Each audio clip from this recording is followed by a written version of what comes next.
Olá, saudações a todos, saudações a todas. Sejam todos e todos muito bem-vindos aqui no nosso projeto Reflexões Contemporâneas sobre Direito e Justiça.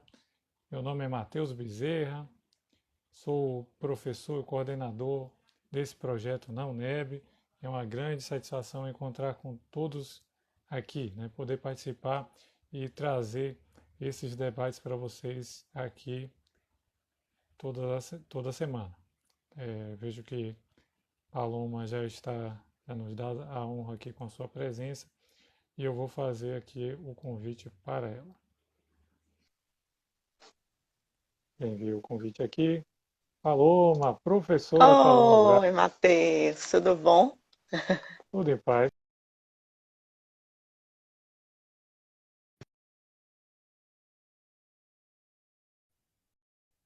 O contato à distância, mas é uma grande satisfação te encontrar aqui para a gente debater um tema da área, né? Da nossa área de direito civil, direito privado, certo? Já Sim, gostaria de começar fazendo uma saudação especial. Hoje é 5 de maio, estamos caminhando para o Dia das Mães e na sua pessoa, né, uma querida colega que é mãe, vou fazer já uma saudação a todas as mães que nos derem a honra da presença e da audiência aqui nessa palestra, tá certo? Então, faço essa breve apresentação e passo a palavra já para você, ter seus comentários, começar a fazer a sua exposição sobre o nosso tema hoje, que são as controvérsias da lei de alienação parental. Tá bom? Fique à tá vontade aí. joia. Você está com a palavra. Obrigada, Matheus. Boa tarde. Eu, na verdade, não preparei assim um formato de palestra, né? Eu acho que é interessante a gente trocar uma ideia aqui, já que nós somos colegas, atuamos aí na mesma área do direito civil.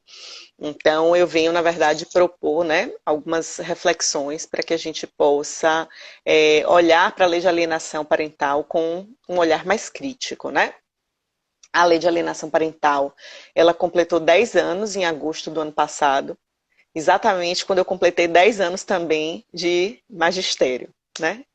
Em agosto de 2010 eu comecei a ensinar na Faculdade de Direito e em agosto de 2010 nós tivemos aí a aprovação da Lei de Alienação Parental.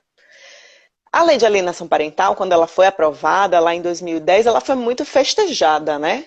Na época, a gente recebeu essa lei com muito entusiasmo, porque ela parecia ser assim o remédio, né, para combater todos esses males de relacionamentos abusivos de pais em relação a filhos, mães em relação a filhos. Então, todo mundo aqui conhece alguma história de um pai ou de uma mãe que é magoado com a separação, magoado com o divórcio, é, difamava, caluniava, né?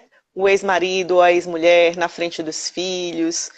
É claro que quando a gente volta também há 30 anos atrás, o contexto social era outro, não existia assim tanta reflexão, tanto debate sobre o quão danosas as condutas às vezes podiam ser para os filhos.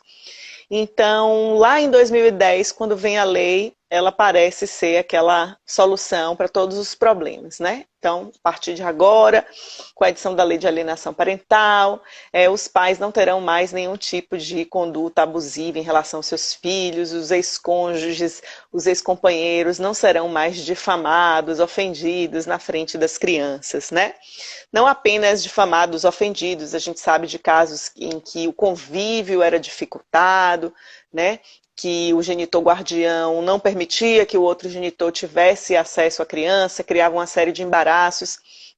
Então a lei ela chega e ela é recebida, né, no nosso meio com muito entusiasmo, como sendo capaz de resolver todos esses problemas. E aí ela estabelece, né, algumas sanções para o pai ou a mãe que for considerado o alienador, ou seja, aquele que pratica essas condutas que são ditas condutas abusivas. Mas, passados 10 anos, a gente vê que a aplicação da lei, ela não resolve todos os problemas. Em muitas situações, essa aplicação ela é feita de forma acrítica, ela é feita de modo liminar, e a gente acaba tendo situações que, na verdade, mais prejudicam as crianças do que as beneficia. E eu vou dar alguns exemplos aqui. Eu queria saber se vocês estão me ouvindo bem, porque Matheus está travado para mim. Ô, Paloma, não sei se você está me ouvindo, mas o seu áudio caiu aqui para mim e eu não estou conseguindo te escutar. A imagem está aqui travada. Eu percebo que você concluiu agora o assunto. Eu vou fazer o seguinte: eu vou tentar desconectar e reiniciar, e aí a gente continua o debate. Depois, quando eu for lançar o vídeo no YouTube, eu faço a edição. Tá Nesse momento, certo. estava aguardando só. Tá certo? Você Tá me ouve? joia. Está me ouvindo? Tá me Pronto, ouvindo? Paloma. Estamos de volta. Agora sim. Pronto, também tô Infelizmente, lhe vendo. semana passada teve esse problema e agora aconteceu novamente, né? Mas vamos dar seguimento aqui. Vou pedir só para você, né, que eu vi que você fez uma pausa, e aí eu aproveitei para falar, mas não vi necessariamente onde você parou. Não, eu estava falando, né, do contexto quando a lei foi aprovada 10 anos atrás, que foi recebida, né, de forma festiva, porque a gente achou que a lei seria assim uma panaceia, que resolveria todos os problemas de relações abusivas entre pais e filhos, era mais ou menos sobre isso que eu estava falando, mas que passados 10 anos a gente vê que na aplicação da lei nós temos uma série de problemas que precisam ser enfrentados. E em razão desses problemas, hoje, inclusive, isso eu não tinha chegado a falar, eu estou falando agora, existe hoje um movimento, inclusive, a favor da revogação da lei de alienação parental, né? Então, é muito interessante. Essa questão da alienação parental ficou tão polarizada, ela é uma questão hoje que é polarizada. A gente vive numa sociedade polarizada, né? E esse tema, É verdade. curiosamente, é um tema que é polarizado também, porque, de um lado, existe um movimento que pede a revogação da lei de alienação parental, e eu já vou explicar por quê. E existe um outro movimento no sentido oposto, pedindo a criminalização da lei de alienação parental, né? Eu sempre sou aquela pessoa que acha que, peraí, vamos tentar talvez procurar um caminho do meio ou encontrar aquela solução, né? Falando primeiro da questão da criminalização, eu acho que não é o caminho, né? Criminalizar não é o caminho. Nós já temos leis criminalizantes demais aqui no Brasil. A gente tem um sistema penal que a gente sabe que não funciona.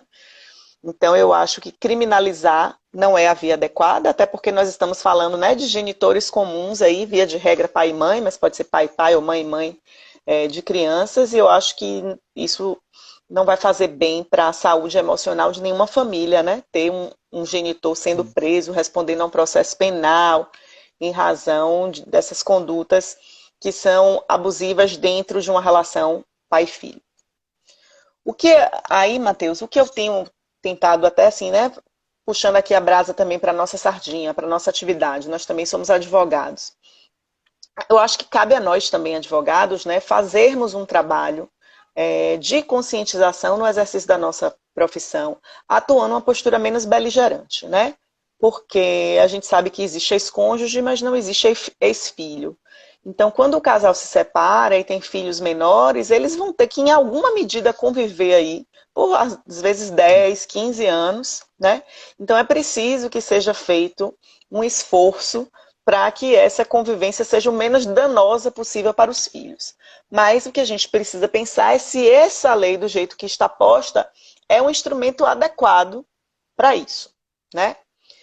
Porque, veja bem, como eu estava dizendo, quando a lei ela surgiu lá em 2010, a gente achou que ela seria a panaceia, que a partir daí qualquer conduta mais abusiva, a exemplo de impedir o convívio, né, dificultar o convívio entre o genitor não guardião e as crianças, ou as condutas que eu estava dizendo antes de difamação, de calúnia, muitas vezes na frente dos filhos, elas seriam extintas. E a gente sabe que a lei não existe para onde praticar as condutas, porque tem uma lei dizendo isso. Claro que isso em alguma medida pode intimidar ou não, mas o que importa não é a lei em si, mas a sua efetividade. que a gente vem observando, né, no exercício da advocacia? Não sei se você atua exatamente nessa área e se observa da mesma forma. Hoje, quando os pais se separam, existe assim um medo, né, de não, eu não posso fazer isso porque senão ele vai me acusar de alienação parental. A alienação parental ela acaba sendo utilizada muito como um mecanismo,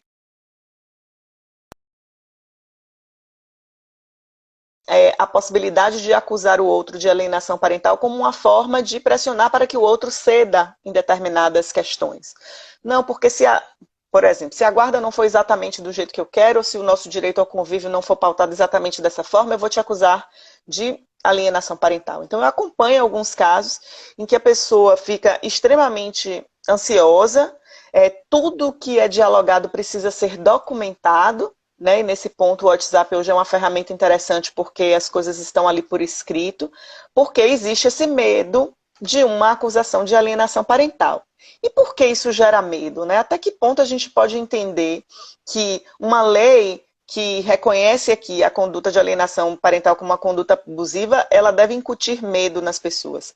Porque as medidas que a lei traz, né, ela diz assim, se for reconhecido o ato de alienação parental, o juiz ele pode aplicar algumas sanções. Então, vamos ver aqui, está no artigo 6º da lei. Então, ele pode, por exemplo, ampliar o regime de convivência em favor do outro genitor, ele pode estipular multa, ele pode determinar o acompanhamento psicológico ou biopsicossocial, que eu acho que, inclusive, de todas elas é a medida mais interessante, ou ele pode, inclusive, e aí eu tenho aqui as 3 últimas sanções que são extremamente gravosas, e aí eu acho que reside o maior problema da lei. Ele pode determinar a alteração da guarda, determinando que seja uma guarda compartilhada ou a inversão, e aí eu já vou dar exemplo para quem está nos assistindo entender essa dinâmica.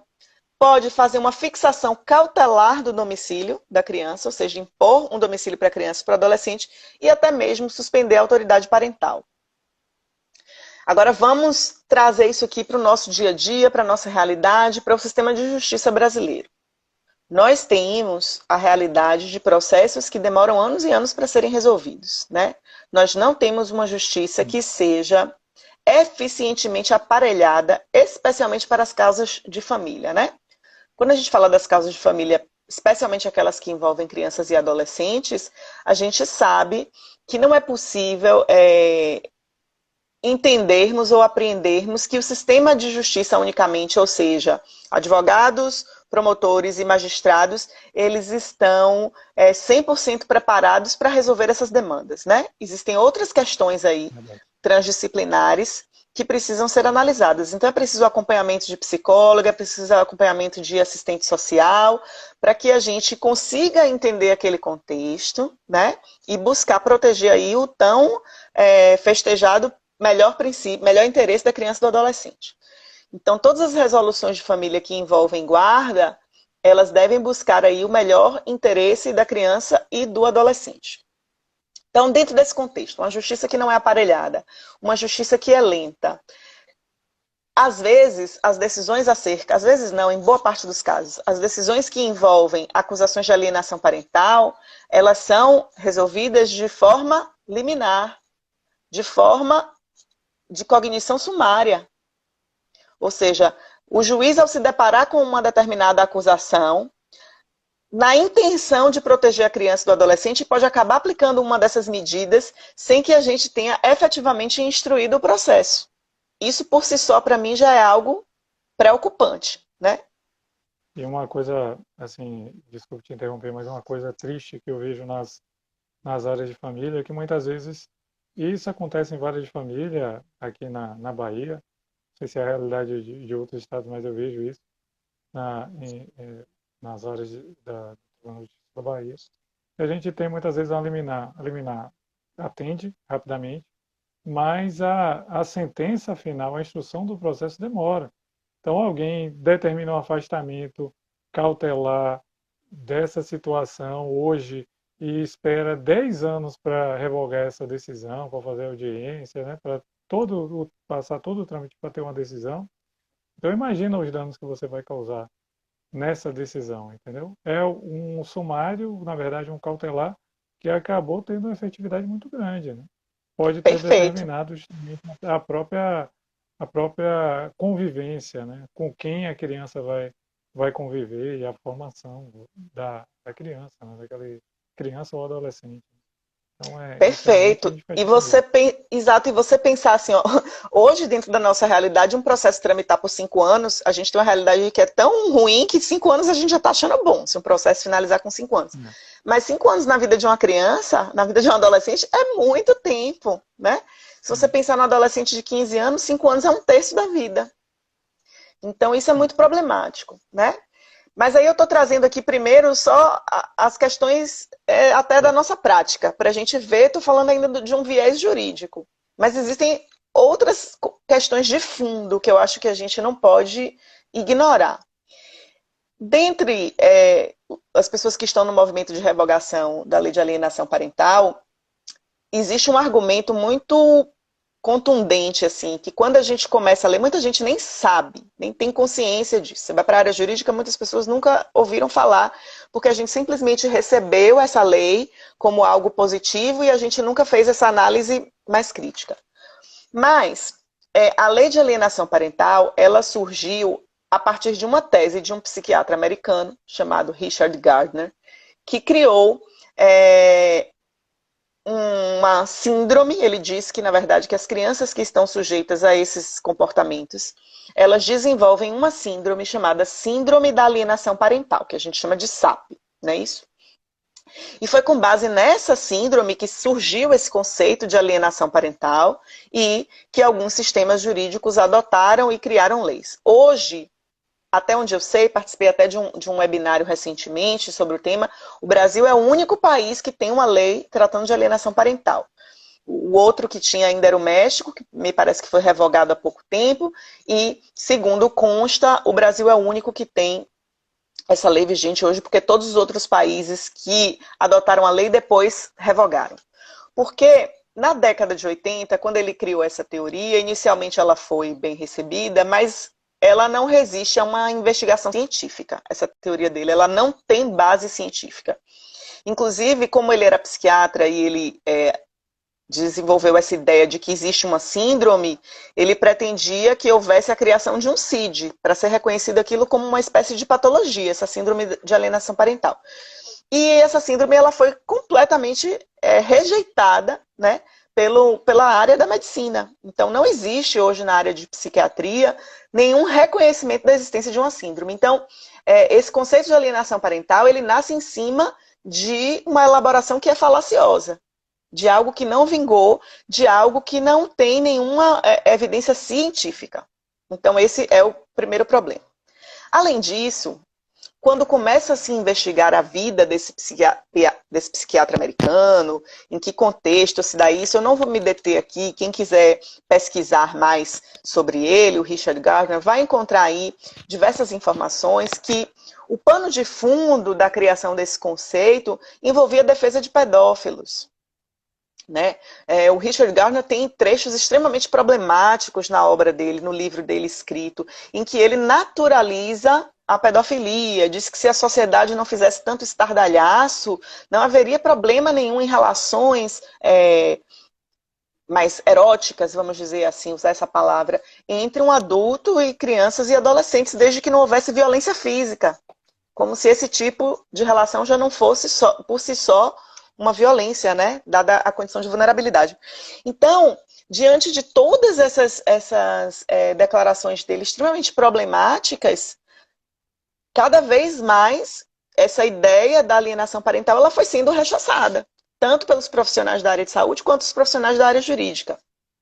Lá nos Estados Unidos existe uma espécie de manual de orientação assim para os tribunais de família que eles têm lá, que dizem que não se pode aceitar a alienação parental como um argumento processual. Existe, ou seja, é como se fosse uma jurisprudência, uma orientação lá dos tribunais de família, uma espécie de súmula, dizendo que não se admite no ordenamento jurídico americano nenhuma decisão acerca da guarda com base em alienação parental, justamente por conta da falta de arcabouço científico mesmo. Tá? Então, esse é o primeiro ponto. O segundo ponto, e aí que eu falei, a gente tem duas questões de fundo. Então, uma é a falta de evidência científica e toda essa problemática que envolve a figura, né, do desenvolvedor dessa tese, que é Gardner. E a segunda questão, que hoje está cada vez mais sendo trazida para a nossa área jurídica, é a questão de gênero, né? A lei de alienação parental, ela acaba se tornando uma forma de perpetuação de violência de gênero. E aí, para a gente entender isso, a gente precisa fazer uma análise histórica e trabalhar em cima de dados. Quando a gente hoje advoga nas varas de família, nas classes mais favorecidas economicamente, a gente ainda consegue ver muitos casais em que o pai disputa a guarda com a mãe, mas assim no sentido de exigir uma guarda compartilhada, né? Cada vez mais os casais querem, ou os ex-casais querem, ou escolhem, não, vamos adotar a guarda compartilhada, o pai quer conviver com o filho, está mais presente e tal.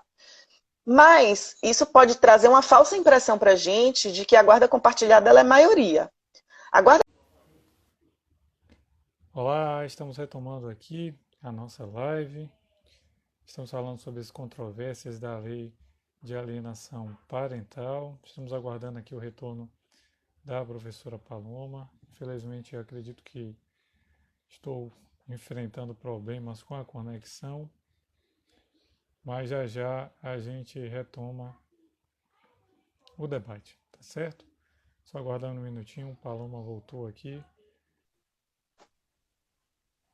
Olá, Paloma. Peço mil desculpas Tranquilo. pela internet. Infelizmente, essas atividades remotas têm esses contratempos. Aí eu Sim, peço sim. que você pode continuar. Eu só não sei onde eu parei. Eu não sei até onde as pessoas conseguiram me ouvir. Mas eu estava falando da segunda questão de fundo, né? Primeiro eu falei daquela questão do Gardner, de toda a problemática aí em cima da tese desenvolvida por ele. E depois eu estava falando da segunda questão de fundo que a gente não pode ignorar, que é a questão de gênero e como a lei de alienação parental ela pode ser utilizada como perpetuação da violência de gênero. E aí eu estava dizendo que as estatísticas hoje ainda apontam que na grande maioria dos divórcios brasileiros, pela última pesquisa do IBGE, salvo engano, em 69% dos casos, a guarda ainda é uma guarda unilateral. E nós sabemos que dentro de uma tradição, né, machista e patriarcal que nós temos, quando a guarda unilateral, muito mais de 90% dos casos, essa guarda unilateral ela é deferida à mãe. Porque nós temos essa cultura de que o homem é o provedor e a mulher é a cuidadora. Então, muito embora hoje a mulher enfrente o mercado de trabalho, né, queira ascender profissionalmente, ela ainda é aculturada, nós somos aculturadas, né, a assumirmos esses papéis de cuidadoras, assim. Hoje, por exemplo, a gente fala as mulheres que não querem ser mães, elas são olhadas com estranheza ainda, né? As pessoas ainda têm uma resistência. Como assim você é mulher e não quer ser mãe? Porque é vendida como uma coisa inata, esse instinto maternal, e que não é verdade, é algo que é socialmente construído. Então, quando a gente fala de guarda unilateral, na esmagadora maioria dos casos, eu tenho guarda unilateral com a mãe. E o pai se torna um mero visitante, né? Então, quando você tem uma guarda unilateral com a mãe, na imensa maioria dos casos, normalmente, quando vem uma acusação de alienação parental, a acusação de alienação parental recai sobre essa mãe. O pai muitas vezes não visita os filhos, a gente hoje dentro de uma advocacia mais humanizada e mais feminista, a gente nem fala de visitar, porque pai não é para ser visitante, né? Pai é para ser o guardião responsável, ele deve conviver com seu filho para ele criar os laços, mas nessas situações de guarda unilateral, na maioria dos casos o pai se torna um visitante, muitas vezes ele mesmo deixa de cumprir a sua parte nos combinados, né, em relação ao convívio, e depois ele diz, não, ela pratica, eu não vejo meu filho porque minha ex-mulher não deixa, eu não vejo meu filho porque ela faz alienação parental, ou às vezes, como eu estava falando no início, essa possibilidade de acusação de alienação parental, ela é utilizada como uma espécie de coerção, porque se você não fizer isso assim, eu vou abrir um processo de alienação parental contra você. É isso que a gente Uma ouve, forma né? até leviana, né? É até como uma forma de chantagem, de ameaça, Exato, exatamente. deturpando completamente o sentido, né? Muitas vezes a criança ela deixa de ser digamos, o maior interessado da proteção, porque a proteção é voltada para a criança e acaba sendo um mero instrumento dessa disputa entre marido e mulher, que passa a ser ex-marido e ex-mulher, e a criança fica ali colocada em segundo plano, né? É preciso ter um olhar para essa criança como ser um sujeito de direito, é alguém que tem direito. Então, só para complementar rapidinho, Sim, não eu acho ótimo. estou lendo um livro que fala, né, de vez em quando eu leio alguns livros assim voltados à educação, né, de filhos e tal, e é justamente uma reflexão assim, será que o que a gente fala com os nossos filhos, né, nós falaríamos com um amigo nosso, muitas vezes a forma como você quer conduzir o seu filho é porque você entende que existe direito seu sobre ele e não necessariamente dele também para com você, né? E aí a gente muitas vezes pode reproduzir esse comportamento, digamos, olha, a criança está aqui, tem que ficar quietinha, tem que obedecer e é apenas um detalhe dessa relação, quando na verdade é o principal objetivo, né, dessa lei é a melhor criação do filho, né? Se ter realmente uma proteção, uma criação sadia dessa criança. Isso que você falou é muito interessante, porque se a gente parte da premissa de que existe uma síndrome de alienação parental, ou se a gente reconhece atos de alienação parental, a gente acaba assumindo que a criança é um ser totalmente manipulável, como se ela não tivesse um espaço de desenvolvimento próprio de sua personalidade.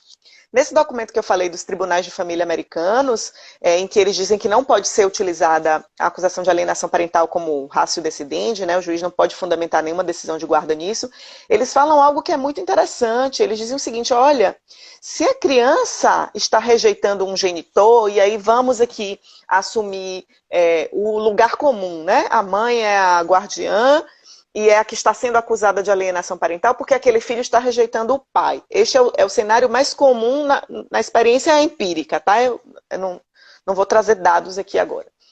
Se este filho está rejeitando esse pai, o que o documento dos tribunais lá dizem é porque este filho ele pode ter razões próprias para essa rejeição. Não necessariamente a mãe é que está construindo uma imagem negativa do pai. Ele pode estar rejeitando aquele pai porque ele tem motivos próprios para isso, como, por exemplo, práticas violentas. Se é uma criança que apanha, né? Se é uma criança que é submetida a castigos, se é uma criança que é abusada sexualmente, ela vai ter uma tendência a rejeitar aquele genitor. E às vezes, e aí a gente tem agora recentemente um exemplo de como isso acontece, né? Que foi o caso do menino Henri, que chocou o país inteiro. Quem acompanhou o caso desde o início deve estar se lembrando que quando o pai do Henri foi devolver o menino à mãe, ele pediu para não ir. Ele era uma criança de 4 anos, pediu para dormir um dia mais com o pai, mas a criança às vezes ela não verbaliza o porquê, né? Ela ali naquele momento estava rejeitando a mãe por um motivo, porque dentro daquele espaço familiar em que ela estava convivendo com a mãe, ela estava sendo agredida pelo companheiro da mãe. Mas essa criança em momento nenhum conseguiu verbalizar o porquê. Então às vezes a gente fica achando que é manha, né? Ou essa mãe talvez fosse receber essa criança e achar que o pai estava ali, ó, o que você está dizendo para meu filho que ele não quer vir para casa? Então, observem como isso é delicado e como isso é temerário, especialmente nos casos de abuso sexual. E esse é um outro grande problema da lei. Porque os abusos sexuais, muitas vezes, eles não deixam marcas, né? Muitas vezes os abusos não deixam marcas físicas naquela criança. E aí a criança passa a rejeitar o pai, diz não quero ir para a casa do pai, por exemplo, se for um pai abusador, ou às vezes naquele ambiente que o pai está, tem um parente, mora numa casa em que tem uma outra pessoa que pode ser um abusador, e a gente sabe que a grande maioria dos abusos, eles são intrafamiliares, né?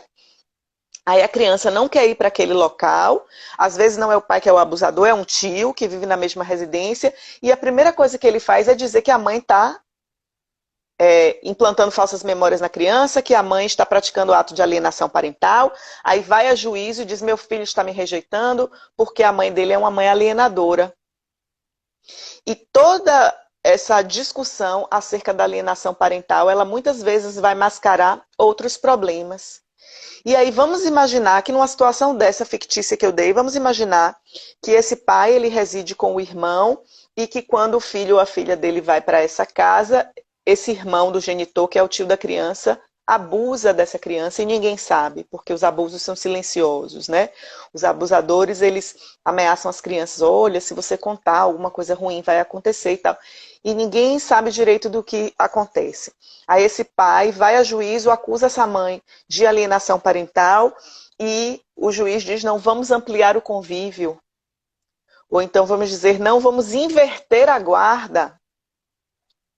A inversão de guarda, por exemplo, é uma coisa que eu não consigo entender. Porque se a gente assume como verdadeiro que na síndrome da alienação parental eu quero preservar a criança e ela tem o direito de conviver com ambos os genitores, ela tem direito de ter pai e ter mãe, se eu inverto a guarda, eu estou pagando com a mesma moeda, né? Eu estou dando um afastamento ao contrário. Então, essa é uma medida, por exemplo, que não me entra na cabeça. Então, imagine aí, Matheus, um juiz que liminarmente, porque a gente sabe que esses absurdos às vezes acontecem, liminarmente determinam a inversão de guarda, aí a criança vai passar a residir naquele espaço onde ela é constantemente vítima de violência. Então, a pretexto, às vezes, da gente querer proteger a criança, a gente aplica a lei como panaceia e a gente acaba deixando a criança numa situação de maior vulnerabilidade. Existem coletivos de mães hoje que lutam pela revogação da lei de alienação parental, porque existem várias mães dentro desses coletivos que estão há anos impedidas de verem seus filhos. Então, essa é uma realidade que a gente não pode ignorar, sabe? Então, de pouco tempo para cá, quando eu passei a fazer mais essas leituras, passei a enxergar essa lei de forma mais crítica e discutindo com outros colegas, né, da área, eu fui entendendo que a lei não é panaceia, que a lei do jeito que está posta, ela é mais prejudicial do que benéfica. E aí vem a questão, e o que faremos então? Por quê? A gente não pode ignorar que existem abusos. Existem pais e mães que usam a criança como joguete, que usam a criança para atingir o outro porque estão magoados com a separação. Existe, isso é um fato, né? A gente não vai negar. Quando eu digo aqui que não existe uma síndrome de alienação parental, eu não estou negando que existam pais e mães abusivos. E aí eu estou usando abusivo aqui no sentido genérico para falar de qualquer tipo de abuso psicológico, de impedir a convivência. Existe um documentário chamado, que foi da época, logo que surgiu a lei também, chamado A Morte Inventada, que as pessoas contam, né, coisas que elas sofreram na infância, que são coisas realmente muito chocantes. Então, vai haver mães abusadoras? Sim. Haverá pais abusadores também? Sim. A questão é, a forma de combater esses abusos é a aplicação da lei de alienação parental? E me parece que a resposta é não. Né? Nós temos hoje instrumentos suficientes no Código Civil e no Estatuto da Criança e do Adolescente para tratar dessas situações. A gente não precisa de ir para essas medidas tão extremas, que muitas vezes, como eu disse, são aplicadas em cognição sumária.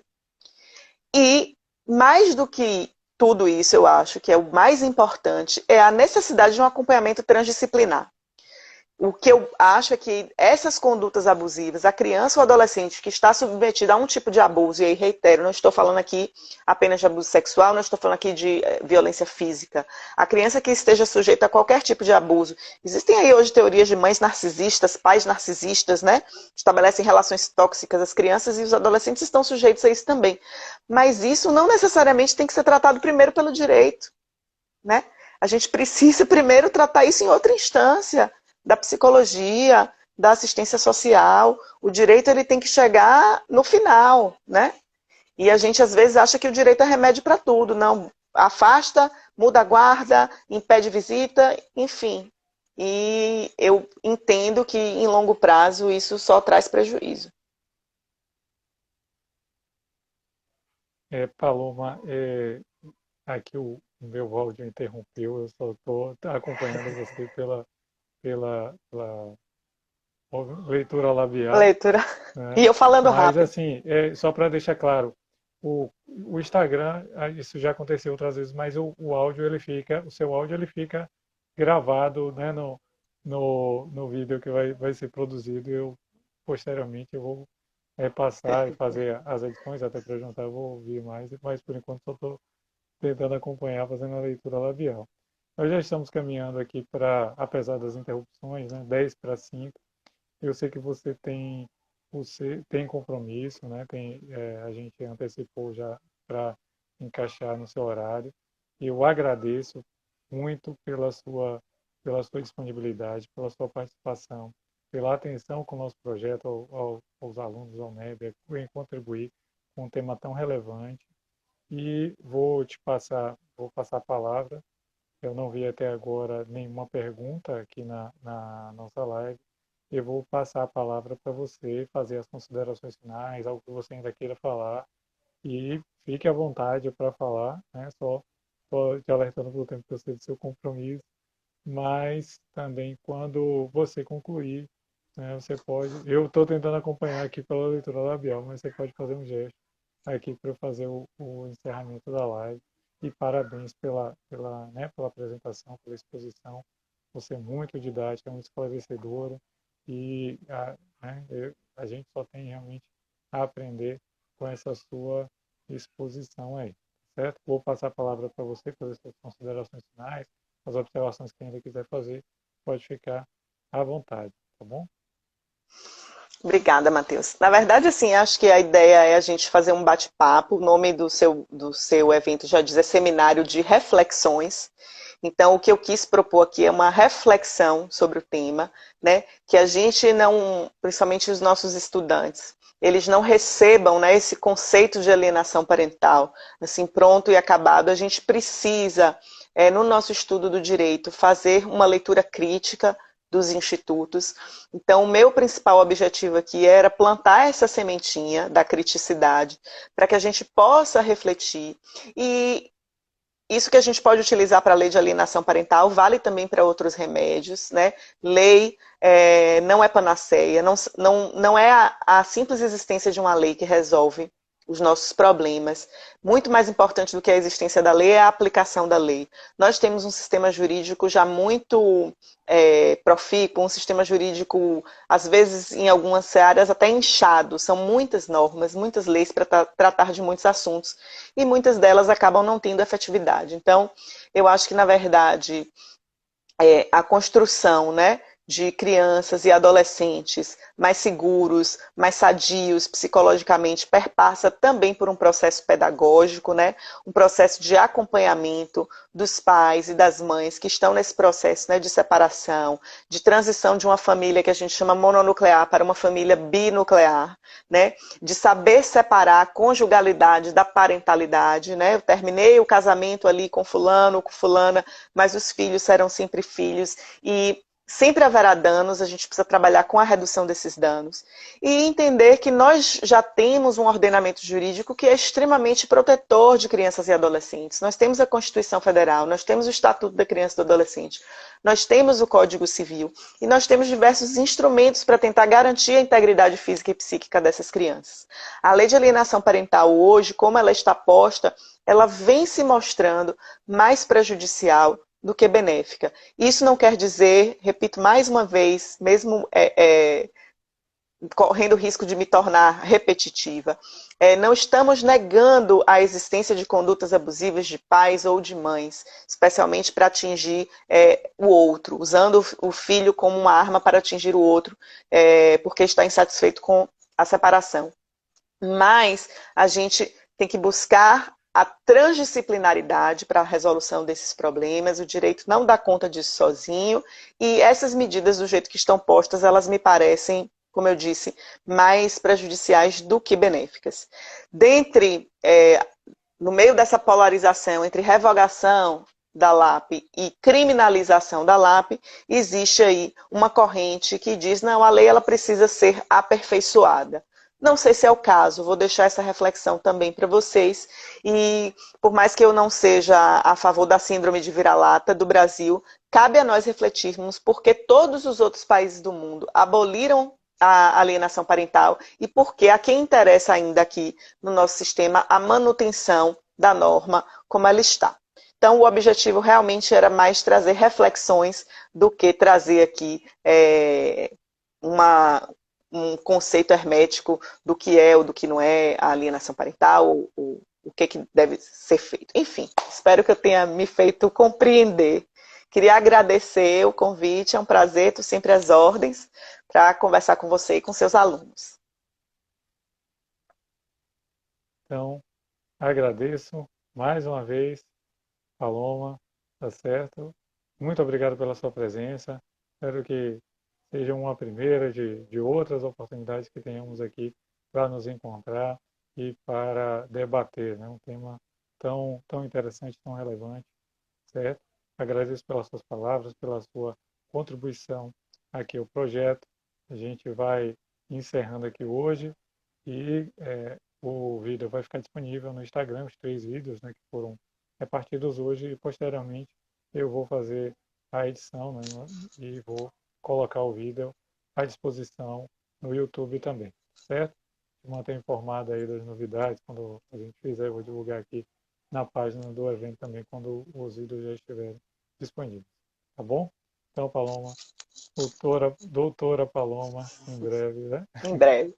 Doutora Paloma, já, né, enquanto advogada, enquanto militante dessa causa, é muito importante as suas palavras aqui. De vez em quando eu recebo sempre os alunos querendo falar sobre alienação parental. Espero que tenham assistido a palestra aqui para aprender um pouco mais.